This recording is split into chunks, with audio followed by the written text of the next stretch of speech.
Uppy, uppy, uppy. It's one funny morning. I'm Dana Blizzard, and it's too early in the morning. This is the dumbest show in the whole world. From Monday to Friday. Sometimes on Saturdays. Why would you say that in front of all these people? Dean stinks. You never know what's gonna happen. That's your Dateline voice? I don't know. It wasn't good. It wasn't. It's not a chicken leg.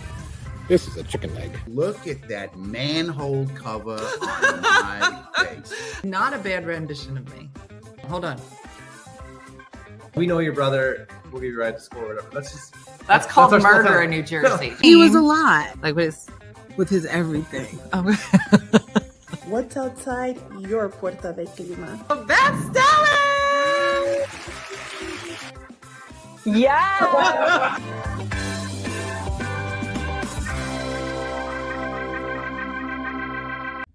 All right, good morning, OFMers. My name is Christina Gavrilov from New York.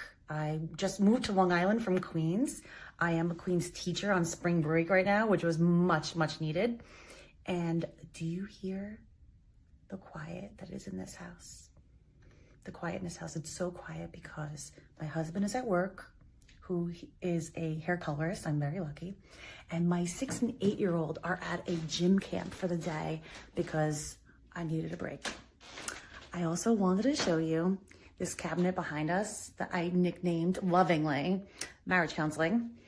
And I called it that because when my husband and I were putting together, it really tested our marriage. But if we can survive this, we can survive anything because that's marriage counseling. And those down there are my kids' tadpoles. Sir Eats a Lot and Cutie. And I also bring them to my classroom, so my students get a kick out of them as well. All right, I hope everyone has a wonderful morning. Dina, take it away. Uppy, uppy, uppy. That was so awesome. That was Christina G. I know. Her name is Christina G. And she's a New York gal with a very funny story. Is this just, I just wanted this broom. Oh, I wasn't going to hit you. What did you think I was doing, booby? Come here. So that was Christina G from New York, and that was hilarious that Booby just ran away. I'm telling you, it really doesn't take much. Bonjour. It doesn't take much to get Booby freaked out. So happy Friday, everybody. We are in Studio P for Patio today. We did all of our planting yesterday, and it looks so pretty. Let me see if I can give you a sneak peek of kind of where we landed. So there's stuff all over the place and stuff still getting planted, and but things look so pretty. So it's just the first part. I got to put this. There's an umbrella that'll be here later today. And yeah, Boo was like, I'm out. Oh my gosh, that was so funny. I was like, oh, she named her coffee cabinet. Oh, marriage counseling. Yeah. Here's what I think. I think that, you know how they have, like, when you start going on dates and you're like, oh, let's go bowling. Oh, let's go do this. Oh, let's go do that. And, you know, some people go bowling, go to the movies. You might go to a brew fest. You might go to a wine tasting. You might do the axe throwing, whatever. None of that's going to tell you anything other than if they're an alcoholic or they're a murderer. Those are important. However, I would like to add to the list, there should be a place where you could go, this is just for dates, and you could go refinish a piece of furniture or paint a room together. Because these are the things, put together a crib. Obviously that wouldn't apply to me. Mine would be putting together a wheelchair. It would be based on age bracket. They'd be like, listen, you're really close to 30. We're going to have some babies in here. You'll practice with the babies. You'll change diapers.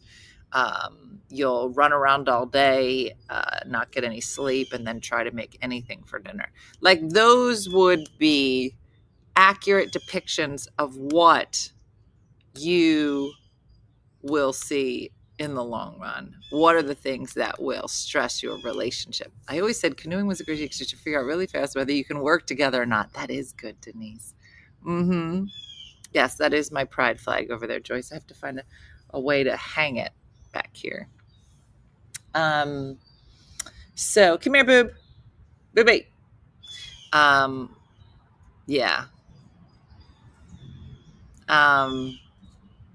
So yeah, anyway, but that's hilarious. Marriage counseling. Come here. Come on up. No one's going to hit you with a broom this morning. Hey. There's a bee. Okay. Studio P may have a problem with bugs. I need a date for him to come to mow my lawn. That's a good one. Okay. If there's a bee, I'm just going to run. I think it'd be incredibly exciting to be watching a morning show where at any moment the host may abruptly rise from the chair, air fight a bee, and then run away and then not come back. How come that doesn't happen on other shows? Because it's going to happen here. Wallpapering. You should wallpaper a room. Here's what I'm going to tell you about these bees. I'm allergic to them. Not in like an anaphylaxis, I'm going to die way. Just in a wherever it bites me will immediately get cellulitis. And then I go to the urgent care too early and they go, girl, you don't have cellulitis. I go, I know, but every time I get it, I get cellulitis. If you can just give me the antibiotics, we can't give you an antibiotic for something you don't have. So you have to come back with cellulitis. I go, so you want me back here in like 4 hours? That's exactly what happened. I had to go back. I go back. Cellulitis, no.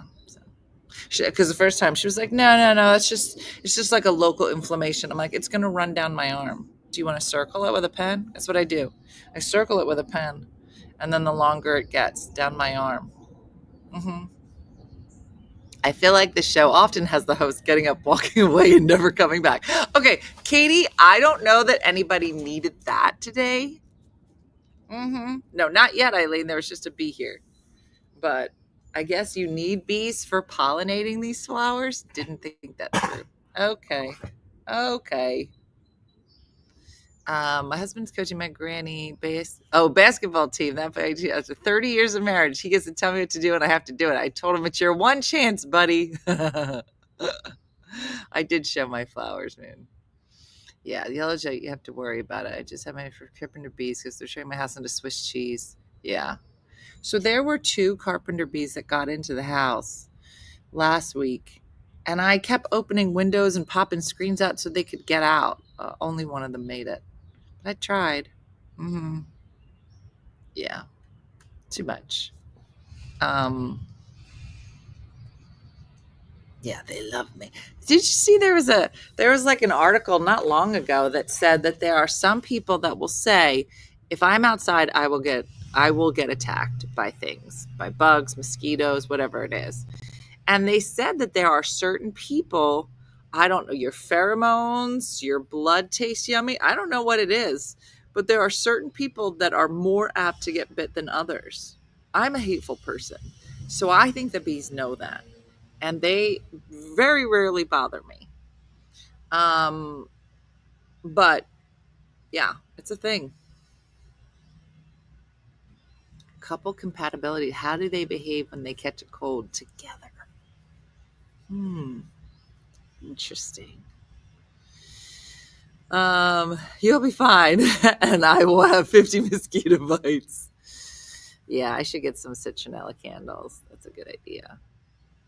I feel like citronella only works if you are in like that looks like some kind of religious ceremony of citronella where they're just all around you. Because I had some at the house before, and I would put it on the table, but I feel like you had to be like up on it, you know, and then there would be like a circle of okayness.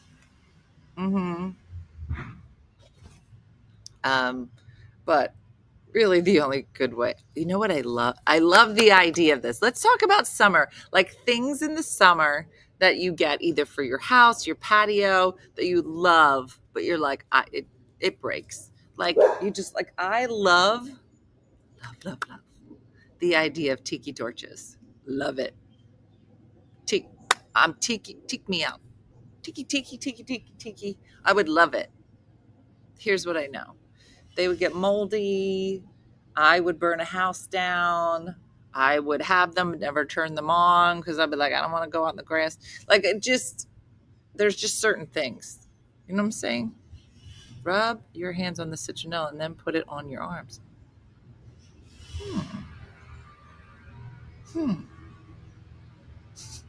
Eating bananas, that's your thing? Mm-hmm. Yeah. Is that what Shakendra wrote? I didn't see her say anything about bananas. Mm-hmm. I have solar tiki torches. They are great. Huh. What do bananas do? Why are we all talking about bananas? I love them. Everybody has solar tiki torches? I cannot stop getting poison ivy, and I love gardening.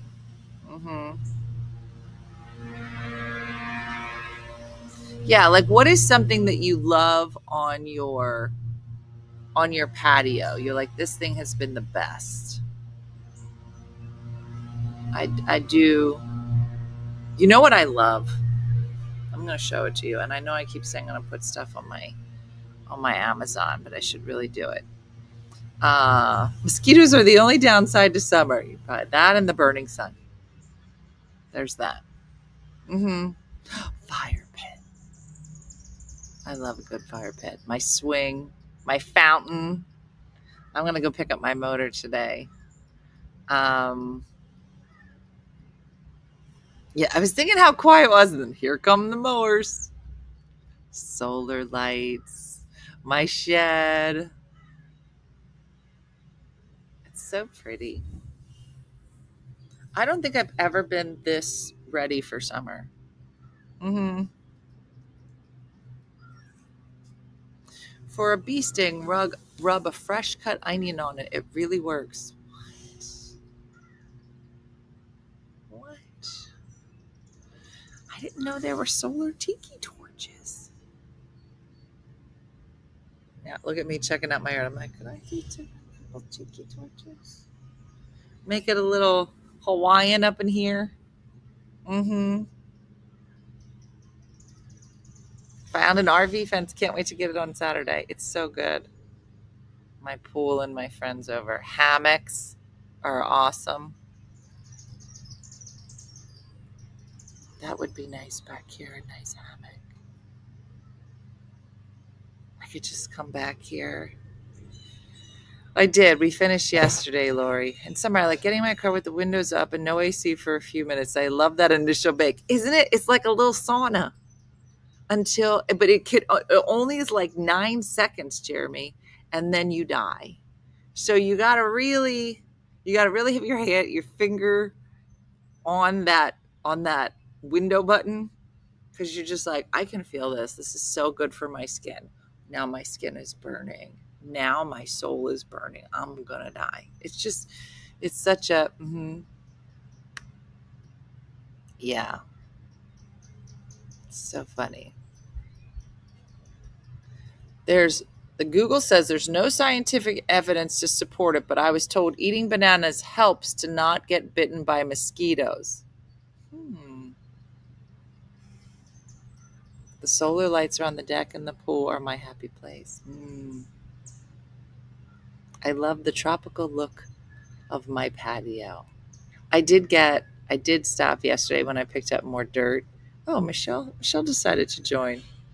Michelle, are you saying something? You just decided to put yourself here. No, she's not joining.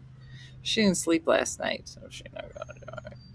Not to brag, but I can go like 34 seconds. I wonder. We got flurries last night. What? Too much. Morning, Danielle. Your mom did a great job. Here's what's so funny. So Eileen and Andrea and my mom, they did a bang-up job. You guys should hire them. They'll come to your house. They'll bring all the flowers, and then they'll plant them. And we all had a great time. But Eileen was over and she was doing I go, Eileen, do you do this all the time? She goes, no, Dina, that's what's so funny. Danielle just came over the other day and did all my plantings for Mother's Day. That's her present. My son and my daughter, that's what they do for me for Mother's Day. I said, so let me get this straight. So for Mother's Day, your present is that your kids do it for you so you don't have to do it. And then I force you to come over here and do it at my house. She was like, mm-hmm. Yeah. So I'm telling you, I was like, okay, the squirrel's not going to come back down. Lou, he's not going to come back down. He's gone now. My dogs, he loved it. You should have seen. He walked in. He had a big meeting at work yesterday, so he came home. He got his suit on. He's just standing there. He's looking around. He goes, this looks really nice. I said, I know. I did it all by myself. He knew I did it. Danielle, I heard you do a bang-up job. You're part of the crew next year. May 1st, write it on your calendar. Uh-huh. Yeah. But it looks so nice. But I got a big fern yesterday. Not a fern. This thing. You know, what's this? What's that called? Moon, what is that? That's tropical. What is it? Mm-hmm. Hey, Ellie. Well, listen, Canada, I hope things warm up soon. Is it palm tree? Why couldn't I remember that? That's not a hard word. Mm-hmm. We had 100,000 people without power yesterday. There are still many without power. Ugh. Palm. And I think that will stay, right? Like if I move it in the house, in the wintertime,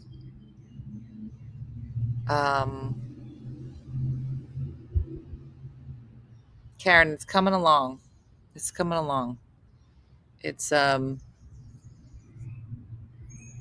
really pretty though. And then next is to this weekend. I'm going to be writing this weekend, Shakendra, and I'm also going to dig out stuff to put here. So there'll be a big tree here, like a real one. Do you see? Go to the floral shop, and I'm like, I need a big tree, like.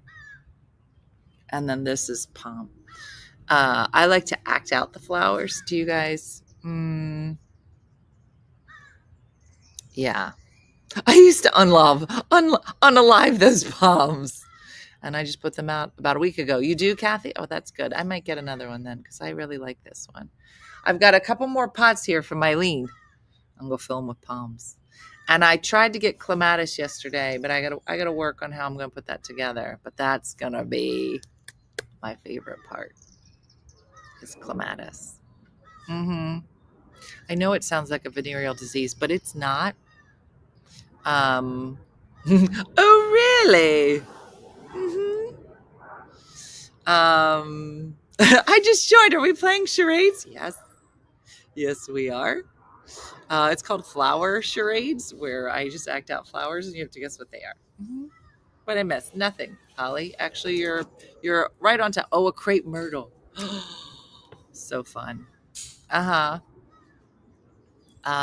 Please say hello to my sidekick today, Callie, 3 years old. Hey, Callie. Thanks for being here. Thanks for joining us. I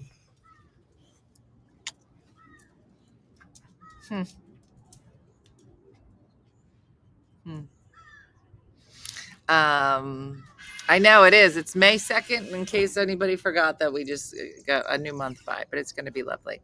All right, you guys. So I love that we ended this half hour talking about flowers and how to play them in charades, because that probably sounds like a great intro for our next guest, who's like, what show am I possibly on that these old ladies are up here talking about flowers? Because he's awesome and he's young and he's cool and you're just going to love him to death. He is another comedian that I'll be working with out at the Vail Comedy Festival. This is Jordan. He is a multi-talented comedian, actor, and podcast host who brings an electrifying energy to each performance. He can be described is frustrated with the world as he takes you through his childhood, marriage, and hilarious stories about his life. You've seen him in over 10 commercials for major brands like McDonald's, DoorDash, RBC, and more. He's a roasted Yuk Yuks comedian and has been featured at the Haymaker Comedy and Vail Comedy Festivals. You can catch him at this year's Vail Comedy Festival on Memorial Day weekend. So please help me welcome to the show, Jordan All right, let me It's Policicchio. close. Policicchio.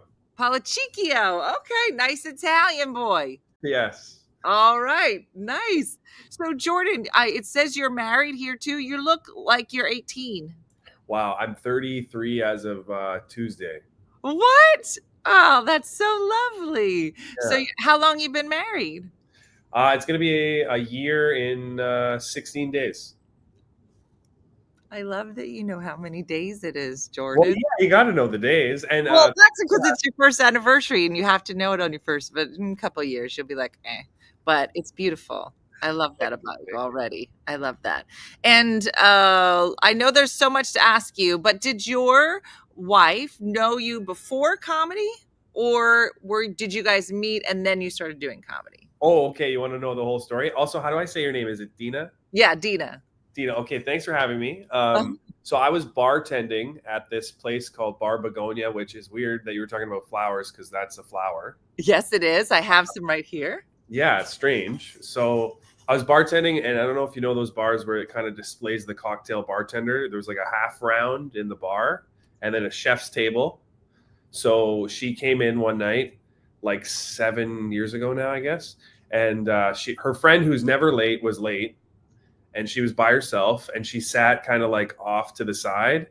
So I was like, well, sit in front of me, because I at the time I thought I was just going to be like a cocktail bartender. And I was like, well, watch me do this, I guess, because this is important. So we hit it off and we were talking, but I didn't think she would really be into me. And her friend comes, they have dinner. It was like a nice night. And they started asking me questions about where they should go for drinks. Okay. And I was obsessed with cocktails. So I was like, oh, you want to go like 30 minutes east of here? Like it'll be a good experience. And they're like, anywhere else? I'm like, well, 45 minutes from here as well. It's like even better drinks if you really want that. So my shift ends before the bar closes, and my soon-to-be wife was in the washroom. Her friend stops me at the door, and she's just plain face like, is there anywhere around here? And I was like, yes, there's one place like right down the street. So we all went, and then within a minute, her friend leaves. Very good friend. Very good friend. So we hit it off even more. We're talking, and then we go back to my apartment, and we start making out after like 3-4 hours of talking. And then I pulled my face away from her, and I was like, I think I'm in love with you. This is the first time I've met her. So I was like, you should go home, because I don't know if this is like the night is awesome and like it's all, that we drank a little bit and it's like all magical. So go home and then let's see if like I feel like this tomorrow. And from her end, I'm imagining like guys are like this. They're like, oh, I love you. Like, let's have sex. So she came back, and I was like just starting comedy, and I was reading all these books about like if you have a girlfriend or a wife, you're not going to make it, which is hindsight's 2020. But I was just starting, so I knew I needed to be out on stage a lot. Mm. So we hit it off the next night again, and it was great. And she was like, well, should we date? And I said no, because I needed to be in comedy for all this time. And I knew that I felt so great about her that if I was with her, it was going to be just spending all my time with her. So I said no. And then we maintained like a connection, kind of like a friends with benefits thing for a few years. And on her side of the story, she's like, this is never going to happen because this guy's not really interested in me. I know we had a great first night, but then COVID happened and I was selling windows and doors, door to door. And my friend, I was living with 2 other comedians, and I would come home all the time and I would talk about her, like, oh, I'm going to go to her house or hang out with her. And my friend was just washing dishes. And I don't know, it was like that moment in Karate Kid where he's like, you do the motions and it works. He's like, yeah, you should just marry this girl. And I was like, oh yeah, like I should. And then the next week I moved in with her, And then I think a year later, I asked her to marry me in Montreal. That was the best story. Well, thank you. I know it's hard to believe because like people don't meet in person. Yes. More really, and to say that I loved her like the first time I met her was like not good. I wouldn't advise people to do that. Yeah, no, like you were just throwing red flags left and right. Yeah. And she was like, I'm here for it. I'm here. I think in the beginning it just worked so much, but then the not being with her for the first few years, trying to get comedy going, definitely cast some doubt. She told me later, like there was a point where I thought, yeah, this is never going to happen. But yeah, it did. And then we got married in Montreal last year. Now, is that where you live? You're Canadian, right? I'm Canadian. No, I live in Toronto. Okay. But she went to school there, and that was like my first comedy trip, so I liked it a lot, and it just happened to be a place that we both really liked. And there's like a mount. I don't know if you've ever been to Montreal. No.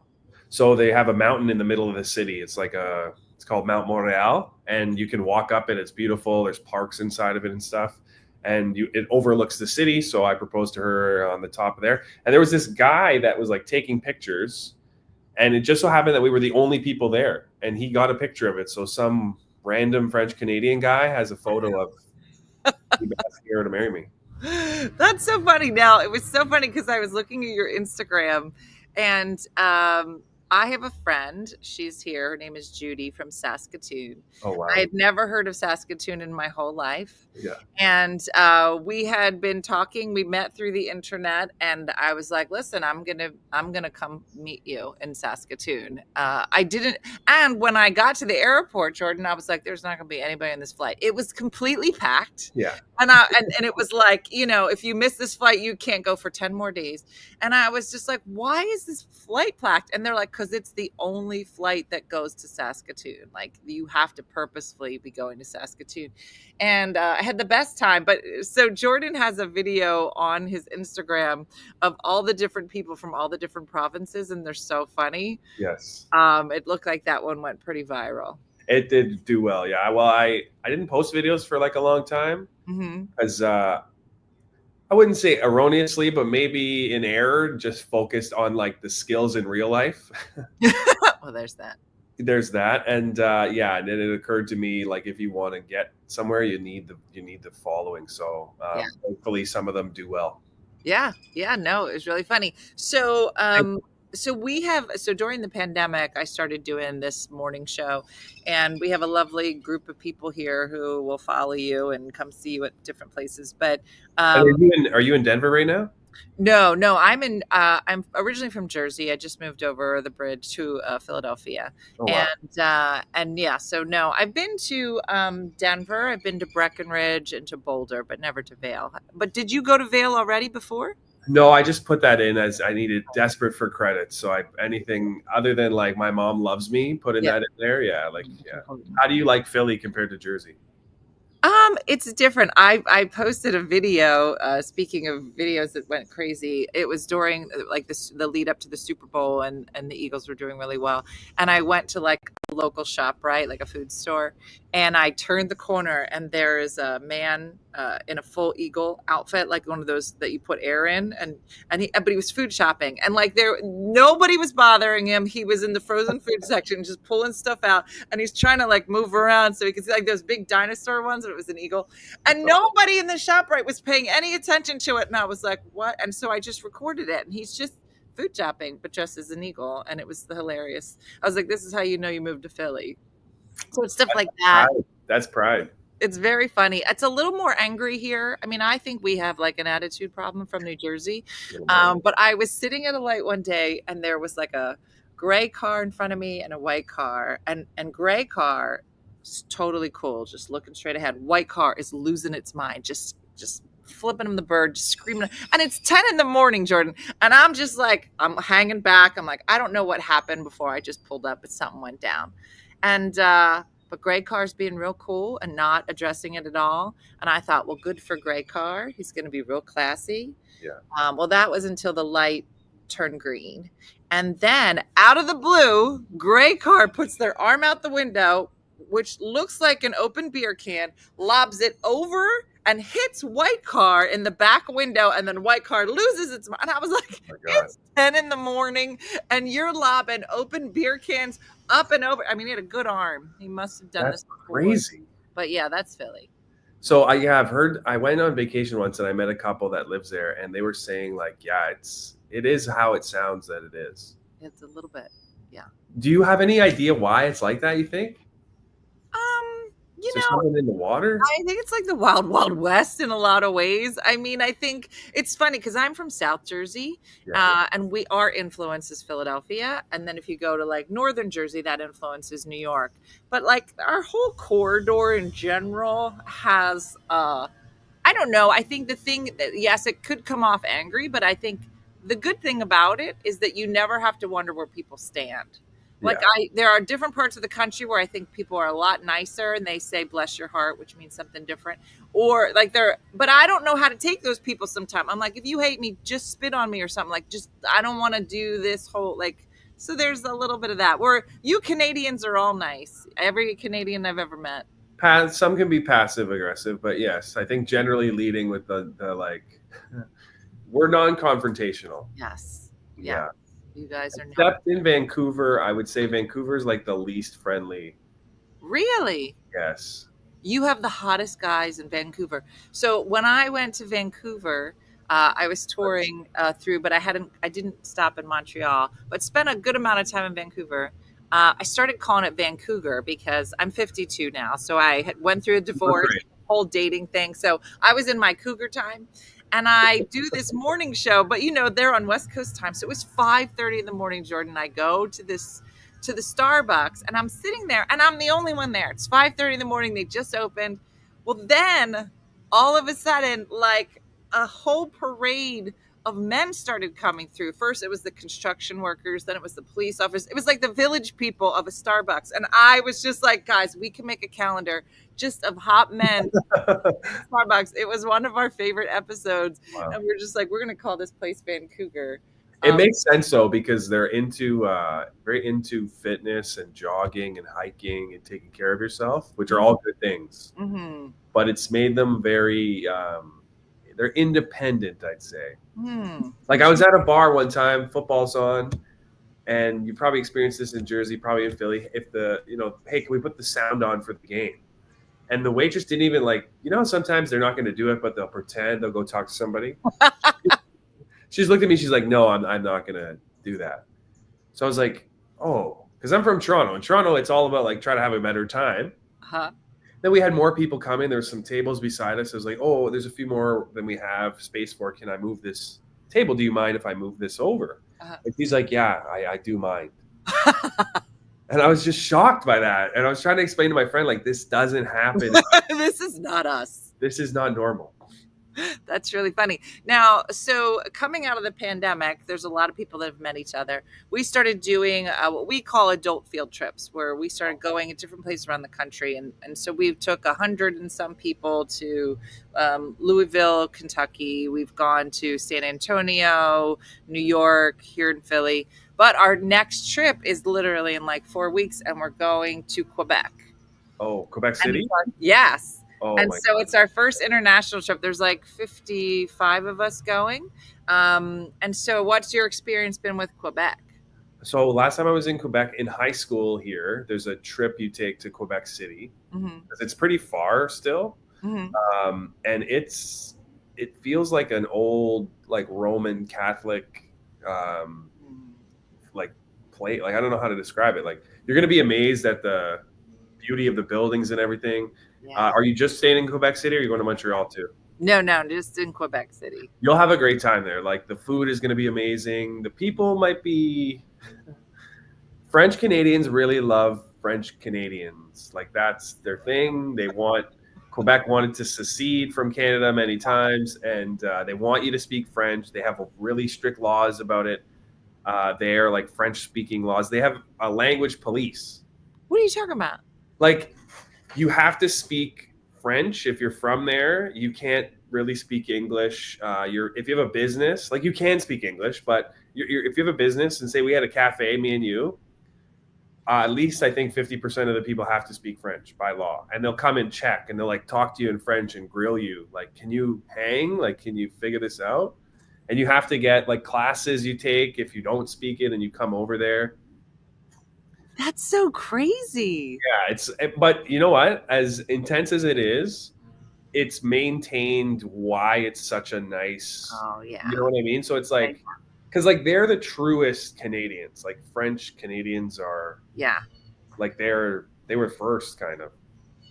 Wow. So you'll love it for sure. Everything is like covered in butter and it's all great. Yeah. Love butter. That's awesome. All right, so let's go back. I feel like normally I don't jump around like this, but we jumped right into the whole. I can't believe you look so young and you're married and you have this amazing story. So you start doing stand up 7 years ago. So we were like 25. Yeah. So that's great and young. So what has that been? So you started in Montreal because the Montreal Comedy Festival's there. Montreal, well, just for laughs, yeah. And no, I started in Toronto. Okay. It's hard here. Yeah. Because the audience is, it's so diverse and there's so many different people. And in the beginning, I would go to an open mic and you get there really early. You put your name on and then the guy would have like another list that was already filled out. So then you would go to the bottom. So if you thought you were going fourth, you might go 44th. Yeah. And then you're not on till like 2 a.m. But which it sucked at the time, but looking back, it really solidified that I wanted to do this. Yeah, it weeds a lot of people out for sure. It weeds a lot of people out. It makes you feel bad too, which is I think what comedy kind of that goes hand. Yeah, you got to be in it for the long haul. You better get used to it. And just opportunities didn't come up a lot. Like there's just so many comics, and it took a while to like get established in the scene, and then working into the clubs. And then once you kind of get into the clubs, you're in a better spot, which is nice because there are clubs here. The Montreal is a little smaller. Like the scene has a couple clubs. The main one is the Comedy Nest, but the big thing is the Montreal Comedy Festival, which is just for laughs. Yeah. But they went bankrupt, like I think a year ago, 2 years ago. Yeah. So, but I think, are they coming back? Because my kids keep saying they're coming back. So it came back in a different capacity. I think it's just going to be a little smaller till they build it back up. Mm-hmm. The Quebec arm, I believe, bought most of it, and they're just working on that. But what I've realized in the 7 years of doing comedy is it's just a lot of change. Like, diversity has impacted it. AI has impacted it. Like COVID was a big one too. Like, I think in the 80s and 90s, that would have been great. You're just like, one thing, you go to one place, New York or LA, and that's kind of it. Yeah, for sure. I started in 2002, and now, so my kids are just a little younger than you. My son is 25, and my daughter's 22, and my youngest is 20, but she's not doing stand-up, not yet. But it's been stand-up though. The other two. Yeah, no, they started down here. So I made all of my kids take a comedy class when they were seniors in high school. Get out of there! They're eating all my lavender. I made them take comedy classes when they were seniors in high school. A friend of mine runs the class. And I was like, I don't care if you're ever a comic, but this is good experience, just getting on stage, having an opinion, doing thing. And so my son started at 17, my daughter started at 20. And it's been really interesting, like they only remember me now. They don't remember when I started and it was open mics and crappy rooms and dirty clubs and sticky floors and nobody likes you. And so get out of there. Is it dogs? It's my kids. No, it's my dogs. All my kids are gone. So my two kids live in Brooklyn. Oh, wow. And so they're kind of doing the Brooklyn thing right now. And then my daughter is still down here in college. But it's interesting. It's interesting to even just remember starting out. It's just so hard. And it was the same issues. I mean, I started in 2002 and everybody was talking about the glory days of the 80s and 90s. And so, I don't know that it ever goes back to that again. No. And I remember when I started, there were veterans that said, like, right now it's hard, but remember this because everybody's at that same level. Like your friends are at the same level. So when you go to a show, you're in a car with like three of your buddies. And then as you get better, it gets more isolating, which is a weird. I think there's obviously like a level where it's isolating, and then when you get big enough, you could take your friends with you. But if they're big too, it's a different thing. But it's a weird. I definitely appreciate as a parent, hey, check this out, like do this, because everyone's afraid of public speaking. Yeah. So being able to just put yourself out there. Yeah. So many people that I know have messaged me and be like, oh, you know, the way you put yourself out there, which I didn't think of it like that. I was just trying to do comedy. They're like, that's it's, you know, it's good. It reminds me, maybe, you know, you got to try that. Yeah. Yeah. And, for sure. Yeah. Comedy's all about failure too. So Yes. you get comfortable with it. So much. I know. It's very funny. My kids, it's very funny watching them now. And, you know, I think the hardest thing is to try to figure out like what you want to talk about. And I was talking to my daughter and she was talking about, I don't know, she talks about a lot of bodily functions when she's on stage is mostly her thing. And I said, you know, what if you talked about the things that actually really like weigh on your mind, like how you have no money and I don't know how you're going to live as a person and how you steal deodorant from my house. Maybe you should talk about those things because those are the things that everyone else in your age group are going through right now. And so it's just interesting to just kind of, you know, figure their voice out. You know, everybody kind of, you see somebody and you kind of steal somebody's voice for a while. You're like, I'm going to try that, you know? And so it is very funny. I think the thing I miss the most from when I was starting out was, you know, when you're starting out and you're emceeing, you're featuring, was that there was always somebody on the show better than me, the headliner, right? And I learned so much from watching headliners. And I would just sit in the back and just eat it up. And I would just watch them twice a night and just be like, this is awesome. And so it's weird to flash forward and now I'm the senior person on the show. I'm like, I'm not learning anything from you two. I'm like, this is not helpful. But it's nice. It's nice to see, you know, comics coming up and you're like, okay, yeah, you might want to try this or do that. So it is, it's interesting. So you're also an actor. So I went and looked at your Instagram. So how does that were you acting well before this? It kind of went hand in hand when I started, because I always wanted to be an actor since I was a kid. I loved movies and TV and stuff. And then when I started comedy, a good friend was like doing commercials. And I figured that was a good way to make money. Mm-hmm. And I asked, how do you get into there? So he said, you send all these agents your comedy clip and a headshot, and hopefully somebody signs you, which they did. Mm-hmm. And then it's just been, I think, 6 years or 5 years of grinding it out in commercials and trying to get into TV and film. And then last year I was able to do a movie and slowly kind of creeping into that stuff. But again, it honestly comes back to like the following. Like if a Canadian comedy show is on, we have Crave TV here. It's like our HBO. Okay. So if they get on that network or that streaming service, you know, it's great if I'm a good actor. But if I don't have 100,000 followers, it's not really doing anything for the show. So we're into that like side of the business where same with a comedy club, right? Like, yeah, you're hilarious. Great. How many people are going to come and watch you? Because in the 80s, you were selling, in the 90s, you were selling the experience of coming to the club. And then they put together like, wow, we see some pretty amazing things here. Mm-hmm. And this is cool. I'm going to come back. Whereas now nobody goes, they don't come just because the club's open. No. You know, there has to be like a person there because the more followers you have, the better it makes that person feel to be there. Yeah.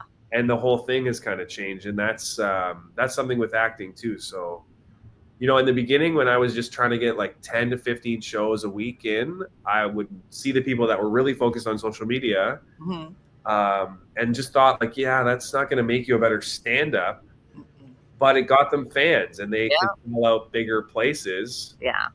And no matter how you feel about it, like that's the goal, right? Like being the funniest stand-up comedian that's for yourself. Yeah. But if people like your stuff, they're going to laugh, even if you haven't honed this thing for 10 or 15 years. But everyone has their own approach, I think. But you can't leave the following stuff alone. You got to work on that too. Yeah, for sure. Now, I was talking to one of the other comics, Whitney, the other day. How do you feel about the 5-minute rule for Vail that you can't do this? It's only 5-minute sets, and you can't do the same 5 minutes on any venue. I feel okay about it. I think because my friend did it last year, Okay. and he said, well, a lot of people, because it's like a village, Okay. a lot of people go to the same show, like they'll go to multiple shows. Oh. So he said that that just kind of makes sense. Mm-hmm. So yeah, it's fine. I think with 5 minutes, it's also fun if it was like 15 minutes and they all had to be different. Where I'm at right now, I could probably do 3 of those. Yeah. But no, for 5 it'll be fine too. And 5 goes by so fast. Like Well, that's what I mean. I feel like I don't remember the last time I did 5, and now I got to figure out how to. But remember in the beginning when you had like 5 minutes and you Yeah. were like, oh my God, how am I going to fill that? I going to fill this 5 minutes? Like, do they count breathing on stage? Yeah. And then you start to do 20s and 25s. And you're like, man, 5 minutes. It's like by the time I stand up there and put my thing on the stool, it's over. Yeah.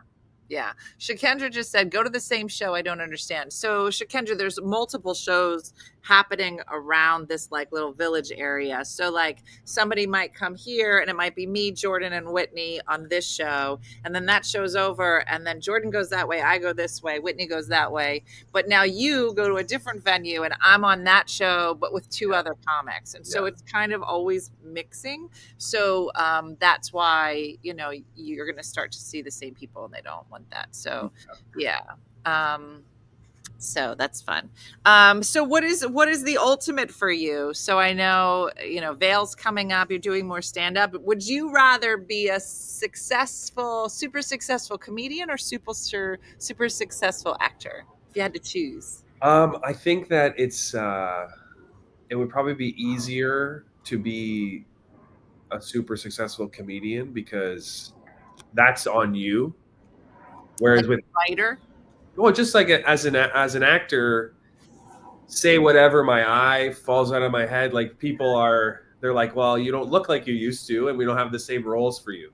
Whereas if that happens in comedy, you got a new 10 minutes about this story, and it's self-sustaining. You're like, I'm One-Eyed Jordan now, and that's I don't know. You need headshots. It'd be like that. But I would, honestly, would mix of both. I think when I was a kid, everybody likes the idea of fame. Mm-hmm. But I've got some famous friends, and I still want to just be able to be a person.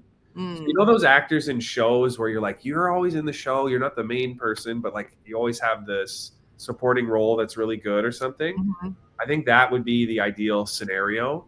And then be able to tour America in the clubs. And I love theater comedy and stadium comedy, but I in my heart, I know it's better in a club. Yeah. Have you done much work in America? I did New York Comedy Club in Connecticut. Okay. But not a ton, no. Interesting. Are you worried about how it translates at all? No, they are, I don't want to say easier, but easier. I don't want to say it's not that hard, Dina, but it's easier. I think that Americans are like, have an appetite for entertainment. Oh, yeah. And Canadians are like, entertain me. That's more of the vibe. Whereas Americans are like, oh, you and your jokes. Like, I want to hear what you have to say. And I would agree with that. I would agree. I would say, I don't know. Do you guys have that whole Second Show Friday fear? Do you have that? What's that? It's called Second Show Friday. Does that mean anything to you? No. Okay. So here, we have like Vegas, Atlantic City, Reno. We have like these big kind of casino areas. So if you get booked, you'll get booked for the whole week, right? And so your Monday might be like, a little bit. Tuesday, a little bit. But Wednesday, we're starting to pick up. Thursday, you're like, okay, it's the weekend. And then you'll do 2 shows Friday, 2 shows Saturday, 1 show Sunday. There's this thing called Second Show Friday. It is the bane of your existence. You will be like, you could kill the entire week. And then second show, and even first show Friday, you're like, I'm amazing. I'm going to have a special. It's going to be awesome. So you're talking about the late show on Friday when people are a little bit more drunk. It's called Second Show Friday. And those people come in and they're hateful people because these people came right from work. They went out and they partied all night already. And now they're showing up at 9:30, and now they're like, now we want to show. And it's never good. Nothing good ever happens at Second Show Friday. Second Show Saturday, doesn't matter. They slept all day. They accounted for this. but second show Friday is awful, and we'll make you question all your life choices. So just I had that experience where there's this club in Ottawa called Absolute Comedy. That was where I was before I was with Yuk Yuks. okay. And they do the same thing. You have the shows for the week. Mhm. Sometimes they do 3 shows on a Saturday, 3 shows on a Friday, because there's a top and a bottom. So if you're hosting up top, you'll headline on the bottom. Okay. And the first show is great always. And then the later the shows get, people are a bit more, they're like angry at themselves and their life a little bit. But in Canada, we have so many shows that can be challenging where like it's a full room and maybe the audience just isn't feeling it kind of thing. Uh-huh. So I think we kind of expect the worst and hope for the best. You know, whereas when you go to America, they're like listening. They're comedy audiences. In a lot of Canada, you go do a show. Like I was just in Winnipeg, and bless their heart, I don't know what that means in your side, but it's just, the wordplay and stuff, it just wasn't. They didn't seamlessly get it. So you really had to say like specifically to them what something was. And it's just different. Like that's, I think, why comedians in Canada, when they go to the States, they have a lot more success after they pass through the getting through the clubs, because they've been working on this tool for so long and it's so sharp. And even if it's sharp in Canada, sometimes it still feels dull. So you keep sharpening it and sharpening it. And then you go to a place like New York where they see 20 shows a week. Yeah. And everyone's a lot more receptive to you. That's awesome. That's awesome. So I think we were playing, maybe it was Toronto. I don't know. It was some venue, but it wasn't a comedy venue. It was like an event space, like a concert venue. Okay. Either way, they're setting it up, and the smell of pot is so overwhelming. And I was just like, is this supposed to smell like this? They're like, oh, well, it's legal. Yes. So, you know, this is allowed until it's too much. Well, how would you know? He's like, we would know. Yeah. And I was like, I don't know what you're saying. So I mean, the show was great, but I think it's because everybody was high as a kite. And I was like, we don't really have this in America, where you just they're just puffing in marijuana. It was so crazy. The only thing I noticed, there were certain references, you know, to like a sandwich, but I find the same thing here in America. We eat hoagies. Do you know what a hoagie is? Yeah. Yeah. Do you know? You said, yeah. Most people didn't know what a hoagie was. And so like certain references I would have to change, but they don't know what a hoagie is down south either. So I have to usually make adjustments. And a hoagie is just a sandwich. Okay. The fact that you use the word just. Oh, yeah, but it's more toppings. More involved. I don't really know what it is. Wow, Jordan. I wish I could bring a hoagie to you in Vail. I'd be like this, and then the light would shine on it. You'd be like, this is a hoagie, and there'd be music. Anything handheld, I love. Yeah, no, it's pretty awesome. So that, and that I sometimes have to speak slower. You know, when I was traveling through Canada, because I talk really fast, and I was like, I don't think they talk that fast here. So what's your background? Are you Italian too? I'm Italian, yeah. So half Italian, and the other half is like Spanish, Filipino, all the. Oh my God, everyone talks fast in your background. Yeah. So yeah, I was talking fast too in the beginning. Yeah. It's just our culture. Everyone's so. Yeah. Now, do your mom and dad love that you do the comedy? Do they come to the shows? They come and they like it. Yeah, they. My dad loves that I'm in commercials. Like that generation think commercials are like greatest thing. You've made it, and it's incredible. And in Canada, you don't get residuals, so you just get like a one-time payment, and then you're out. Is it a big payment then? Because the residuals is where the money is. Yeah. So like if I had done as many in America as I'd done in Canada, I wouldn't have to work a day job. But like they're good payments. They're not bad, but they're not like life-changing as I know they can be in America. Yeah. Well, good for you. I hope you get an agent down here. You can do them. All right. So tell me, Policicchio. Policicchio. Yes. What's your last name? Well, it's Blizzard now. And then Kerbin was my maiden name, but my mom's maiden name was Zippilli, Zippilli. Yeah. So the Zippillis, the Larias, all the Italian things. Those are like great houses of Game of Thrones. Yes, exactly. Yes, the houses of Zippilli. So Jordan Policicchio. Policicchio. Chicchio. That's easy. Policicchio. Yeah. When you look at it, the way you spell it actually makes it look harder. way harder. Yeah. Yeah. All right. So do yourself a favor and follow Jordan Policicchio. You're on Instagram. You're on the Facebook. Where can they find your podcast?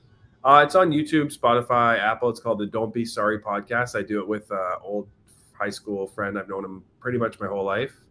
YouTube there as well. And then my Instagram and all the socials are just at Jordan Policicchio. If you can spell it, I wish I could give you something for that, but would appreciate a follow for sure. And thank you so much. This has been great. Yeah, thanks so much. I look forward to seeing you in Vail in just a couple weeks. I can't believe it's coming up so quick, but I know it's going to be great. I've heard the air is really thin up there, so everyone's saying like, drink yeah, a lot of water. That's what they keep saying. Yeah. So, Yeah. all right, cool. Well, Jordan, thank you so much for being here. I really appreciate it. It was nice meeting you. thank you so much. Have a great day. All right, you too. Bye-bye. All right, so Jordan is adorable. Do your thing. Make sure you go follow him and all of the things. He is adorable. And again, just another youngin' out there trying to make it and do good things and follow his dreams. So we're always a fan of that. Thanks for being here this week. I know we didn't get to our smoothie, so maybe we'll do like a smoothie Monday and a smoothie Tuesday to catch up. The kitchen's starting to come together, so that's good as well. And that's it, everybody. It's a beautiful day. I hope you have a beautiful weekend. I know Michelle has got guests for us coming up, so we're trying to get in every comic that is going to the Vail Festival, so you'll see some even more lovely faces and hear some amazing stories as well. So thanks for being here. Let's hear for sexy producer Michelle for doing such a great job. I know he did remind me of Dean as well. And I love that he's Canadian. I feel like the more Canadians we meet, you're like, Canadians are just great. We should just start. I never met a Canadian I didn't like, right? It's a new saying. So that's it, everybody. I hope, yes, Voila is on Sunday. That is correct. It's calling. And Di and I will be making hot chocolate. You know those Hostess cakes with the little white swirl on the top? That's what we're making. And it's going to be so good. So supporters will be there on Sunday. And that's it. Was it good, Renee? Renee made the kiwi smoothie. I have to make it. Yeah, Holly, the flowers are here. You'll see a little taste of them there. And I'm going to try to do some more things this weekend in the garden behind me. So more to come. But that's it for me, everybody. Like Judy from Saskatoon and Good Time Andrea say, hug a Canadian. They're just lovable and tickle them. Judy says that all the time. So that's it. Thanks for watching, everybody. Have a great day and a blessed day, and I'll see you soon. Bye-bye. Hey guys, if you enjoyed today's morning show, make sure to follow us for more OneFunnyMother content. Okay, all right. Morse code is tapping. And check out OneFunnyMotherStore.com for great new inappropriate swag. And for more exclusive content, consider becoming a supporter. She got a bad leg. Thanks again, and we'll see you tomorrow on One